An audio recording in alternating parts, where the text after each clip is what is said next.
London वाली बहू का कटहल से भरा हुआ ससुराल। कैसा है मेरा बेटा, ठीक है ना? हाँ हाँ माँ, एकदम ठीक हूँ, आप बताओ। मैं भी बढ़िया हूँ। अम्मा जी पूछिए ना देवर जी से, वो कटहल जो हमने यहाँ से भेजा था जेठ जी के साथ, वो खाया कि नहीं देवर जी ने? बेटा तूने कटहल खाया था या नहीं, भाभी पूछ रही है तेरी। अरे सारे कटहल तुरंत ही खत्म हो गए थे माँ, सबका कुछ यूनिक डिश बनाकर खाया, मजा ही आ गया। तभी अचानक से सुमित्रा के बैकग्राउंड में शोर शुरू हो जाता है। माँ आपके बैकग्राउंड में शोर कहाँ से आ रहा है? प्रधान जी आए हैं और फिर से वही पैसों की डिमांड। अरे फिर से पैसे? डबल ब्याज दे तो रहा हूँ, उन्हें बोलो मुंह बंद करके बैठे, मैं भेजता हूँ पैसे। राजीव प्रधान के अकाउंट में डायरेक्ट पैसे भेज देता है। पैसे पाते ही प्रधान शांति से वहां से चला जाता है। वहीं राजीव भी फोन कट कर देता है। राजीव लंदन में काम करता था और अपने घर के कर्ज को चुकाने की कोशिश कर रहा था, जो उसके पापा ने उसकी पढ़ाई लिखाई के लिए लिया था। वहीं अब राजीव लंदन में बिजनेस करके अच्छे पैसे कमा रहा था और सुखी था। अगले ही दिन राजीव अपने ऑफिस पहुंचा। उसका बिजनेस पार्टनर डेविड हमेशा की तरह मुस्कुरा रहा था। दोनों ने साथ साथ ये बिजनेस खड़ा किया था। कंपनी के डॉक्यूमेंट्स, कॉपीराइट, क्लाइंट्स, सब कुछ दोनों के नाम पर था। राजीव को उस पर पूरा भरोसा था। गुड मॉर्निंग राजीव, आज एक बड़ी डील फाइनल होने वाली है। सच? फिर तो आज की शाम सेलिब्रेशन होगी। लेकिन राजीव को क्या पता था कि यही मुस्कान उसके जीवन की सबसे बड़ी चोट बनने वाली है। 2 दिन बाद जब राजीव ऑफिस पहुंचा तो ऑफिस का ताला बदला हुआ था। अंदर का सारा सामान गायब था, कंप्यूटर, फाइलें, यहाँ तक कि कंपनी की साइन बोर्ड भी। ये सब क्या है? उसने तुरंत डेविड को फोन किया, लेकिन फोन स्विच ऑफ था। ईमेल किया, कोई जवाब नहीं। जब वकील से बात की तब सच्चाई सामने आई। डेविड ने चुपचाप कंपनी के सारे कॉपीराइट, एसेट्स, क्लाइंट्स सब बेच दिए थे और पैसे लेकर फरार हो गया था। कानूनी तौर पर सब कुछ इतना चालाकी से किया गया था कि राजीव के हाथ कुछ नहीं लग रहा था। मैंने उस पर आंख बंद करके भरोसा किया, सब कुछ खत्म हो गया। उस दिन पहली बार राजीव फूट फूट कर रोया। लंदन की ठंडी रात, खाली कमरा और दिल में बसा डर। उसे अपने माँ बाप का चेहरा याद आया, गांव का घर, कटहल का बाग, सब कुछ। तनाव में राजीव कई दिनों तक बीमार सा रहने लगा। खाना छूट गया, नींद गायब हो गई। फोन बार बार बजता, लेकिन वो उठाने की हिम्मत नहीं कर पाता। अब मैं क्या करूं, घर वालों को क्या जवाब दूंगा?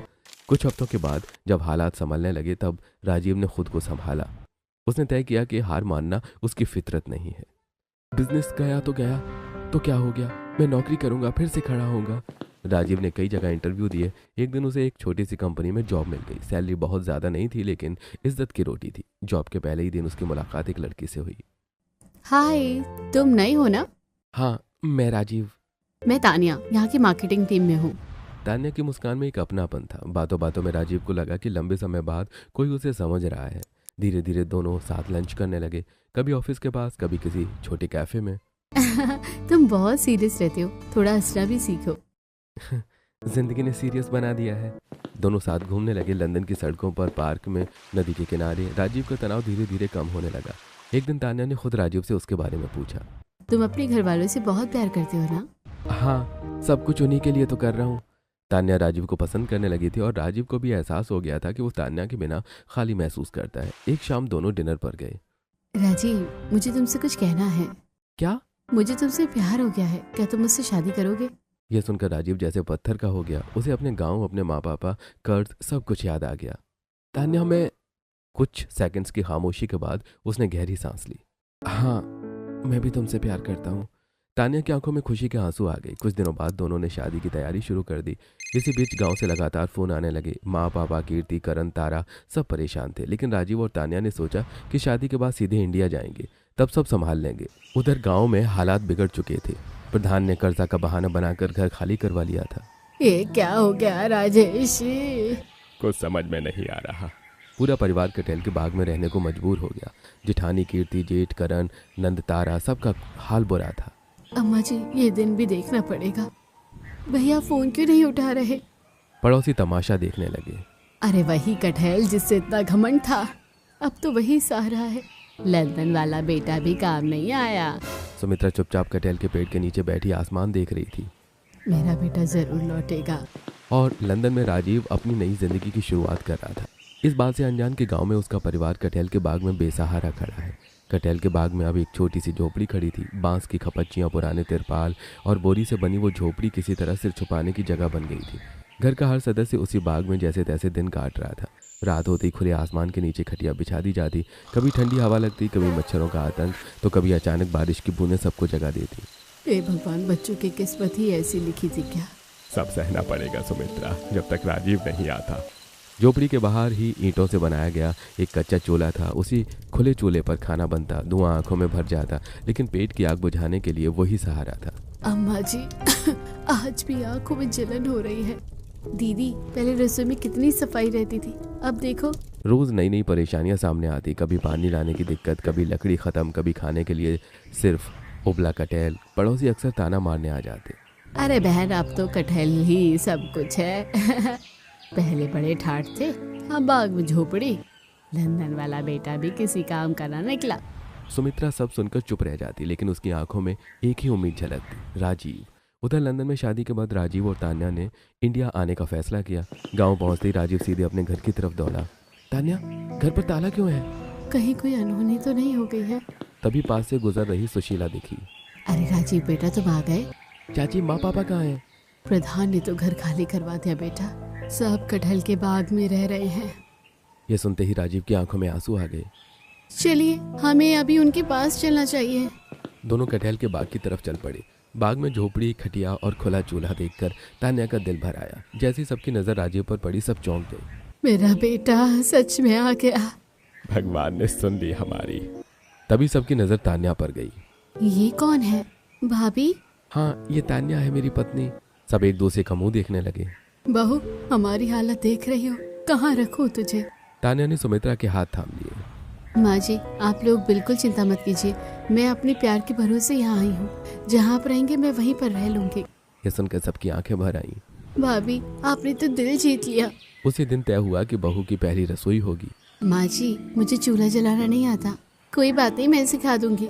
मैं भी साथ में हूँ भाभी। तीनों ने मिलकर चूल्हा जलाया। धुआं उठा, तान्या की आंखों से पानी निकल आया। लंदन की गैस छोड़कर ये चूल्हा थोड़ा मुश्किल तो है। सब हंस पड़े। तान्या ने कटहल की सब्जी बनाई, मसालों की खुशबू पूरे बाग में फैल गई। आज तो घर जैसा खाना बनेगा। सबने साथ बैठकर खाना खाया। बहू तूने आज हमारा दुख हल्का कर दिया। रात को तान्या भी खटिया पर सबके साथ सोई। अगली सुबह तान्या जल्दी उठ गई। अगर मुश्किल है तो उसका हल भी निकलेगा। उसने बाग की सफाई शुरू की, झोपड़ी के आसपास जगह बनाई। भाभी आप ये सब क्यों कर रही हो? क्योंकि ये अब मेरा घर है। धीरे धीरे तान्या ने सबका हौसला बढ़ाया। पड़ोसियों को भी ये सब देखकर हैरानी होने लगी। सच में लंदन की बहू जमीन पर बैठकर काम कर रही है। कुछ दिनों में तान्या ने राजीव से कहा, राजीव हम फिर से सब कुछ खड़ा करेंगे। तुम्हारे साथ हूँ तो कुछ भी नामुमकिन नहीं है। कटहल के बाग में बने उस छोटे से झोपड़े में अब पूरे परिवार की जिंदगी सिमट कर रह गई थी। सुबह आंख खुलते ही चारों तरफ हरियाली तो दिखती थी, लेकिन उस हरियाली में छुपा था संघर्ष, बेबसी और डर। रात भर खुले आसमान के नीचे सोने के बाद शरीर टूट सा जाता। खटिया की रस्सियां पीठ में चुभती, मच्छरों के काटने से नींद अधूरी रह जाती। आज फिर रात भर नींद नहीं आई। अब आदत डालनी पड़ेगी सुमित्रा। सुबह होते ही पानी की समस्या सामने आ जाती। दूर कुएं से पानी लाना पड़ता। काश घर होता तो ये सब ना करना पड़ता। दीदी हाथों में छाले पड़ गए हैं। तान्या ये सब चुपचाप देखती रहती। वो कुछ कहती नहीं, बस मन ही मन हर परेशानी को नोट करती जाती। एक दिन सुबह सुबह तान्या सबसे पहले उठी। अगर सब परेशान है तो किसी को तो मजबूत बनना ही होगा। उसने खुद मटका उठाया और कुएं की तरफ चल पड़ी। भाभी आप रहने दो, ये हमारा काम है। तब मैं भी इस घर की बहू ही हूँ, मेरा भी काम है। ये देखकर कीर्ति और तारा दोनों की आंखें भर आई। दिन बीतने लगे, लेकिन परेशानियां कम नहीं हो रही थी। कभी खाने के लिए सिर्फ सूखा चावल, कभी सिर्फ उबला कटहल। बहू आज फिर से सादा खाना ही है। बाबूजी सादा खाने में भी स्वाद ढूंढेंगे। वो कभी कटहल को भूनकर नई सब्जी बना देती, कभी उसके बीजों से चटनी, तो कभी पत्तों में लपेट कर कुछ नया। सब हैरान थे कि लंदन में पली बड़ी बहू इतने जतन से खाना बना रही है। बहू तू थक नहीं जाती? माँ जी थकान से ज्यादा खुशी है। एक दिन तेज बारिश हुई, झोपड़ी से पानी टपकने लगा। अम्मा पानी अंदर आ रहा है। तान्या तुरंत उठी, पन्नी और टाट को सही किया, उसको सुरक्षित जगह बिठाया। भाभी आपको ये सब कैसे आता है? हालात सिखा देते हैं। पड़ोसी दूर खड़े होकर ये सब देख रहे थे। सच में लंदन की बहू जमीन पर बैठकर ये सब कर रही है। ऐसी बहू किस्मत वालों को मिलती है। धीरे धीरे सास ससुर के चेहरे पर मुस्कान लौटने लगी। एक दिन सुमित्रा की तबीयत खराब हो गई। बहू आज शरीर में बहुत दर्द हो रहा है। तान्या ने खुद जड़ी बूटी लाई, काढ़ा बनाया, सुमित्रा को संभाला। बहू तूने तो बेटी से बढ़कर साथ दिया है। तान्या रात रात भर जाकर सुमित्रा के पास बैठी रही। राजीव ये सब देखता और अंदर ही अंदर टूट जाता। ये सब मेरी वजह से हो रहा है। तान्या ने राजीव का हाथ पकड़ा। खुद को दोष मत दो, हम मिलकर सब ठीक करेंगे। अगले दिन तान्या ने बाग के कोने में छोटी सी सब्जी की क्यारी बनाई। यहाँ सब्जी उगेगी, कोशिश करने में क्या जाता है। उसने तारा के साथ बीज बोए, पानी दिया। कुछ दिनों में छोटी छोटी कोपलें निकल आईं। भाभी देखो। सुमित्रा ने दूर से देखा कि और मुस्कुरा दी। एक दिन प्रधान बाग के पास से गुजरा। अरे अभी तो यहीं पड़े हो। तान्या चुपचाप खड़ी रही, लेकिन उसकी आंखों में डर नहीं था। हम मेहनत से जी रहे हैं। प्रधान कुछ और न बोल पाया और चला गया। रात को सब आग के पास बैठे। अगर आप न होती तो भी रास्ता निकलता, बस थोड़ी देर से। धीरे धीरे पूरा परिवार समझने लगा कि दुख में भी हंसना तान्या ने सिखाया है। वो सास के पैर दबाती, ससुर के लिए चाय बनाती, नंद के बाल गूंथती। हर किसी के चेहरे पर सुकून आने लगा। पड़ोसी अब ताने नहीं बातें करने लगे। भाभी अब सच में कमाल हो। तान्या बस मुस्कुरा देती। कटहल के बाग में संघर्ष अब भी था, लेकिन उसके साथ उम्मीद, मेहनत और प्यार भी था। लंदन की बहू अब सिर्फ बहू नहीं रही थी, वो उस दिन की ताकत बन चुकी थी, और यही ताकत आने वाले दिनों में उस परिवार की किस्मत बदलने वाली थी। कटहल का मौसम आते ही बाग में हलचल बढ़ जाती थी। पेड़ों पर हरे पीले कटहल लटकते, हवा में एक अलग सी खुशबू फैल जाती। वही ये समय होता जब पूरे परिवार को थोड़ी राहत मिलती। राजेश और करण सुबह सुबह बाग से टहलते, कटहल तोड़ते, रस्सी से बांधते और साइकिल पर लाद कर हाट बाजार की तरफ निकल पड़ते। आज शायद अच्छे दाम मिल जाए। बाबूजी, लोग अब कटहल कम ही खरीदते हैं।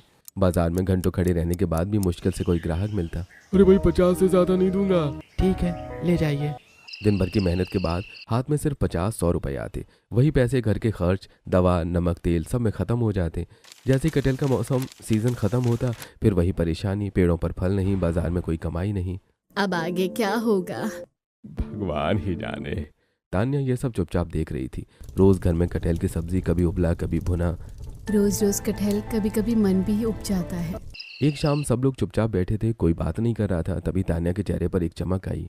अगर कटहल सिर्फ मौसम में होता है तो क्यों ना कुछ ऐसा किया जाए कि पूरे साल हो। उसी रात तान्या देर तक जागती रही। मोबाइल पर खेती से जुड़े वीडियोस देखे, लोगों के अनुभव पढ़े। 12 कटहल, हाँ यही समाधान है। अगले दिन तान्या ने राजीव से बात की। राजीव, अगर हम जल्दी उगने वाली 12 कटहल के पेड़ लगाएंगे तो? क्या सच में ऐसा संभव है? हाँ, मैंने पढ़ा है। थोड़ा वक्त और मेहनत लगेगी, लेकिन फायदा होगा। राजीव ने ये बात घर वालों को बताई। बहू, इतना पैसा और मेहनत। बाबूजी, कोशिश किए बिना हार मान लेना ठीक नहीं है। कुछ दिनों बाद तान्या पास के कृषि केंद्र से जल्दी उगने वाली 12 कटहल के पौधे ले आई। भाभी, ये इतने छोटे छोटे पौधे, इन्हीं से भविष्य उगेगा। पूरे परिवार ने मिलकर गड्ढे खोदे, पौधे लगाए। तान्या रोज खुद पानी देती, खाद डालती, उनकी सेवा करती। दिन बीतते गए, धीरे धीरे पौधे बढ़ने लगे। भाभी, पत्ते निकल आए। घर में फिर भी रोज कटहल बनता था। तान्या कभी कभी परेशान हो जाती। आज कुछ और खाने का मन है।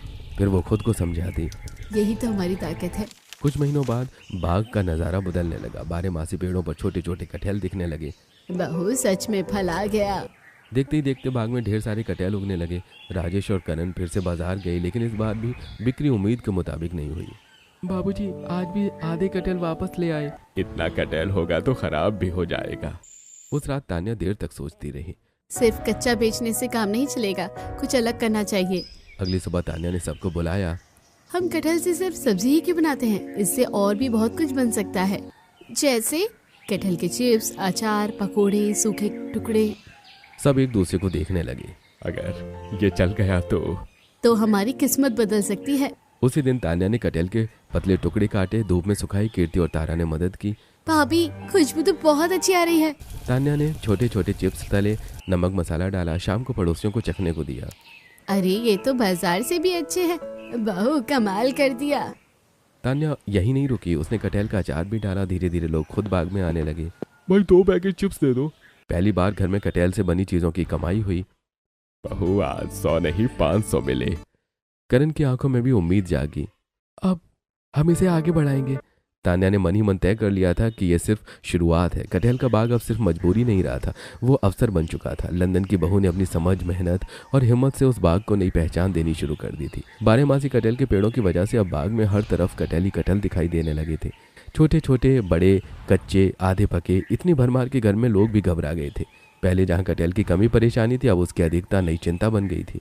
बहू, इतना कटहल अगर बिके नहीं तो सड़ जाएगा। बाबूजी, रोज बाजार ले जाते हैं, पर अब लोग उतना खरीदते ही नहीं है। तान्या चुपचाप सब सुनती रही। उसके चेहरे पर चिंता नहीं बल्कि सोच की गहराई थी। एक दिन सुबह तान्या ने ससुर को पास बुलाया। पापा जी, अब कटहल बाजार में मत बेचा कीजिए। फिर क्या करें बहू? इससे बढ़िया चिप्स बनाएंगे। मैं पैकिंग करके बाहर डिलीवरी करवाऊंगी। मैंने बात कर ली है। राजेश और करण एक दूसरे को देखने लगे। बहू, इतना बड़ा काम हम कर पाएंगे? अगर कोशिश नहीं करेंगे तो कभी नहीं आगे बढ़ेंगे। उसी दिन तान्या ने बाजार से एक बड़ी सी कढ़ाई मंगवाई। तेल, नमक, मसाले सब इकट्ठा किए। भाभी, आज तो कुछ नया होने वाला है, मैं भी मदद करूंगी। आंगन में चूल्हा जलाया गया। बड़ी कढ़ाई में तेल चढ़ा। तान्या ने बड़े ध्यान से कटहल के पतले पतले टुकड़े काटे। जैसे ही कटहल तेल में गया, छन छन की आवाज गूंज उठी। खुशबू पूरे बाग में फैल गई। बहू, कैसी खुशबू आ रही है।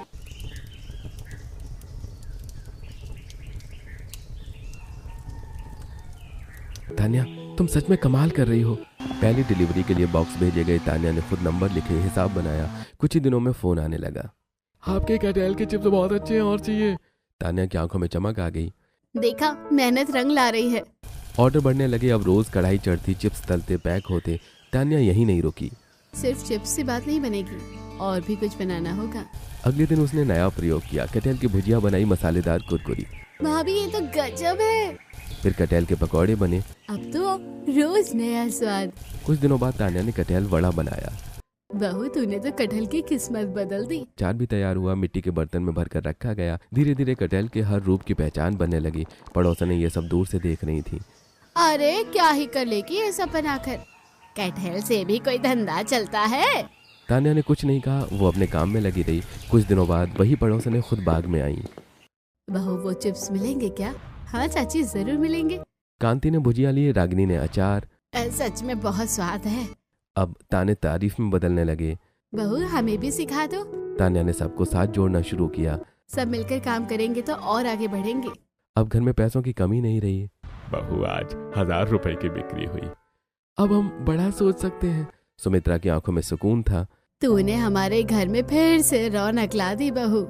कटहल का बाग अब सिर्फ पेड़ों का झुंड नहीं था। वो एक कामयाब सोच, मेहनत और हिम्मत की पहचान बन चुका था। कटहल से बनी चिप्स, भुजिया, अचार और पकौड़ों की चर्चा अब सिर्फ गांव तक सीमित नहीं रही थी। तान्या ने जैसे ही अपने बनाए हुए सामान की फोटो मोबाइल से खींचकर ऑनलाइन डाली, वैसे ही धीरे धीरे ऑर्डर आने शुरू हो गए। पहले 1-2 ऑर्डर आए, फिर 5, फिर 10। तान्या हर ऑर्डर को बड़े ध्यान से पैक करती, साफ सुथरे डिब्बों में भरती और डिलीवरी के लिए भेजती। राजीव, देखो, आज फिर नया ऑर्डर आया है। सच में तान्या, तुम्हारा दिमाग कमाल का है। ऑनलाइन बिक्री से घर में पहली बार ठीक ठाक आमदनी होने लगी। अब रोज की चिंता थोड़ी कम हुई थी। बहू, आज बहुत दिन बाद मन हल्का लग रहा है। अब कटहल सिर्फ मजबूरी नहीं, रोजगार बन चुका था। एक दिन कीर्ति और तान्या दोनों झोपड़ी के बाहर बैठी पैकेट बना रही थी। भाभी, लोग हमारे सामान को इतना पसंद कर रहे हैं। हाँ, और लोग और भी कुछ अलग चाहते हैं। अलग मतलब? तान्या कुछ पल चुप रही, फिर बोली, क्यों ना हम एक कैफे शुरू करें? कैफे? वो क्या होता है? तान्या हंस पड़ी। कैफे मतलब ऐसी जगह जहाँ लोग बैठकर कुछ खास खाना पीना खाए, बातें करें, अच्छा महसूस करें। अरे, वो तो शहरों में होता है ना। हाँ, लेकिन अब गांव में भी हो सकता है। कीर्ति को बात समझ में आने लगी। और हम वहाँ कटहल के आइटम रखेंगे। बिल्कुल। दोनों ने घर में सबको बुलाया। बाबूजी, माँ जी, हम एक छोटा सा कैफे खोलना चाहते हैं। कैफे? गांव में? लोग आएंगे क्या बहू? तान्या ने बड़े प्यार से सबको समझाया। लोग नया स्वाद चाहते हैं। हमारे पास कटहल है, स्वाद है, मेहनत है। करण और तारा भी उत्साहित हो गए। अगर शुरू करें तो पूरा मन लगाकर करेंगे। मैं सजावट में मदद करूंगी। आखिर सब मान गए। बाग के एक कोने में बांस और लकड़ी से एक छोटी सी जगह तैयार की गई। वहाँ उनका छोटा सा कैफे बना। तान्या ने खुद मेन्यू तैयार किया। मेन्यू में था कटहल के कुरकुरे चिप्स, कटहल चिली, कटहल की ड्रिंक, कटहल बिरयानी, कटहल पिज्ज़ा, कटहल पकौड़े और कई नई डिश थी। पहले दिन तान्या को डर भी लग रहा था। पता नहीं लोग आएंगे या नहीं। सुबह होते ही कैफे खुल गया। सबसे पहले गांव के कुछ लड़के आए। अरे, यहाँ पिज्जा भी मिलता है? हाँ, कटहल पिज्जा। जैसे ही उन्होंने खाया, उनके चेहरे खिल गए। अरे, ये तो मजेदार है। धीरे धीरे भीड़ बढ़ने लगी। कटहल की चिली की खुशबू दूर तक फैल गई। लोग खुद को रोक नहीं पा रहे थे। सच में ऐसा स्वाद पहले कभी नहीं चखा। शाम तक कैफे में रौनक थी।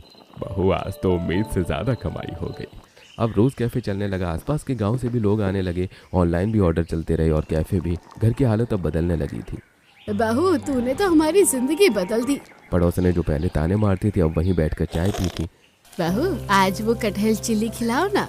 तान्या बस मुस्कुरा देती। अब एक और शख्स दूर से ये सब देख रहा था। प्रधान रोज कैफे के सामने से निकलता, भीड़ देखता। अरे भैया, अच्छा पैसा चल रहा है यार। उसके मन में लालच भरने लगा। वो सोचने लगा कि कैसे इस कमाई में हिस्सा मिले, लेकिन उसे क्या पता था कि यह सब मेहनत, सोच और ईमानदारी का फल है। कटहल के बाग से शुरू हुआ ये सफर अब एक पहचान बन चुका था। समय जैसे पंख लगाकर उड़ने लगा। कटहल के बाग में बना छोटा सा कैफे अब पूरे इलाके की पहचान बन चुका था। सुबह से शाम तक लोगों की आवाजाही लगी रहती, कभी कॉलेज के लड़के, कभी परिवार, तो कभी दूर दराज से आए लोग। सब कटहल के अनोखे स्वाद के दीवाने हो चुके थे। तान्या सुबह सबसे पहले उठती, बाग में लगे पेड़ों को देखती जैसे उनसे ताकत ले रही हो। यही पेड़ है जिन्होंने हमारी किस्मत बदली है। कीर्ति और तारा भी अब पूरी तरह काम में जुट गई थी। कोई पैकिंग देखता, कोई कैफे संभालता, कोई ऑनलाइन ऑर्डर। भाभी आज ऑनलाइन ऑर्डर फिर बढ़ गए। बढ़ेंगे ही जब मेहनत सच्ची हो। राजेश और करण अब बाजार में कटहल बेचने नहीं जाते थे। उनका काम बदल चुका था। बहू अब हाथ फैलाने की नौबत नहीं आती। सुमित्रा की आंखों में हर दिन सुकून उतरता जा रहा था। जो दिन झोपड़ी में गुजरे वो अब सपने जैसे लगते हैं।